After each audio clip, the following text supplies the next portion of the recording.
Tout le monde le sait, le yoga, c'est une pratique qui est magnifique. Cependant, il y a certaines phrases qu'on entend qui me font encore un peu grincher des dents ou qui me frisent les oreilles, comme j'aime bien dire.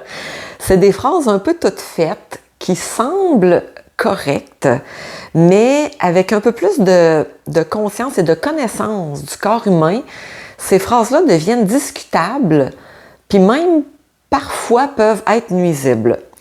Donc, aujourd'hui, je te partage 5 vérités dérangeantes que j'ai pas apprises dans mes cours, mais plutôt sur le terrain, puis au fil de mes 31 ans, 31 ans de pratique. Ces 5 idées reçues, je les ai entendues souvent. Il y a certaines même que j'ai répétées à mes débuts d'enseignement de yoga parce que je les entendais souvent dans les classes que je suivais. Puis j'ai vu que certaines de ces phrases-là pouvaient créer des douleurs peut-être un peu mal comprises, des postures mal alignées, puis de créer une fragilité au niveau du corps. Donc, aujourd'hui, je t'invite à voir le yoga autrement, avec peut-être un peu plus de lucidité, plus de connaissance du corps réel et en intégrant le mouvement intelligent. Je m'appelle Isabelle Pourtier, je suis spécialiste en yoga anatomique et créatrice de Siraflow. Avant d'enseigner le yoga, j'ai travaillé pendant presque 30 ans comme orthothérapeute et je pratique depuis un peu plus que 30 ans. Ce que je partage ici, c'est ma vision du yoga vivant, du yoga anatomique, celui qui soulage, celui qui clarifie et qui rééquilibre.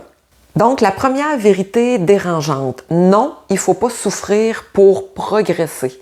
Donc, puis ça, c'est la petite voix dans ta tête là, à qui je parle. No pain, no game, là, ça, c'est pas vrai. Il faut être à l'écoute du corps pour avancer de façon sécuritaire et rester aussi dans le plaisir. La deuxième vérité dérangeante, là, c'est que le yoga, là, c'est pas vrai que c'est bon pour tout et pour tout le monde, dans toutes les conditions. Tu t'es sûrement déjà fait dire « fais du yoga ». Tu dis « t'as mal à la tête, fais du yoga ». T'as mal au dos, fais du yoga. T'es stressé, fais du yoga. Oui, le yoga peut apporter beaucoup de solutions accessibles et concrètes à beaucoup de gens. Cependant, le yoga, même si on aimerait ça, c'est pas complet. Il faut savoir adapter, il faut savoir même sortir du lot, intégrer d'autres techniques à travers le yoga pour qu'il soit pleinement accessible et pleinement adapté au corps de chaque personne. Et ça se peut que malgré tout ça, le yoga traditionnel, ce soit pas fait pour toi, pour ton corps ou pour ta condition. La troisième vérité dérangeante, c'est que la posture parfaite, là, tu sais, la posture là, comme dans les livres, là, c'est souvent irréalisable complètement. Faut avoir un corps déjà très fort, en plus d'avoir un corps très souple, parce que tu sais qu'il faut avoir les deux pour faire ces postures-là.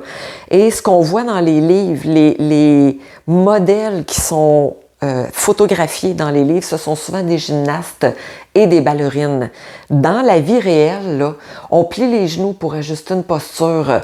On va utiliser des accessoires, on va utiliser des blocs, des sangles pour aller chercher le même effet que la posture qu'on voit dans le livre, sans blesser notre corps, sans chercher à atteindre l'objectif de la posture comme dans le livre. La quatrième vérité dérangeante aussi, c'est que le yoga, là, ça ne remplace pas le renforcement. Le mouvement doux du yoga, ça ne suffit pas toujours. Le tonus, la stabilité et la force sont vraiment des choses essentielles pour éviter les douleurs et pour continuer à bouger librement. Et ça, en faisant que du yoga doux, tu ne pourras pas le retrouver. Et la dernière, être souple, c'est pas nécessairement être en santé. Trop de souplesse sans stabilité, ça va mener à l'instabilité. Donc, qu'est-ce qu'on cherche vraiment? C'est vraiment l'équilibre entre mobilité, force, conscience corporelle et respect du corps. Pour résumer, là, le yoga, c'est un outil puissant, mais il mérite d'être actualisé, d'être incarné et surtout d'être questionné. Et maintenant, je t'invite à cliquer j'aime si tu as aimé le contenu de cette vidéo. Et si tu as envie de ressentir concrètement ce que j'enseigne, je t'ai préparé un petit cadeau. 3 séances pratiques et faciles pour soulager le dos que tu peux faire chez toi à ton rythme. Donc, ce sont des séances sous forme de vidéo et tu vas retrouver le lien dans la description juste en bas de la vidéo. Donc, je te remercie beaucoup pour ton écoute, pour ta présence. On se retrouve bientôt pour continuer à bouger avec intelligence et plaisir.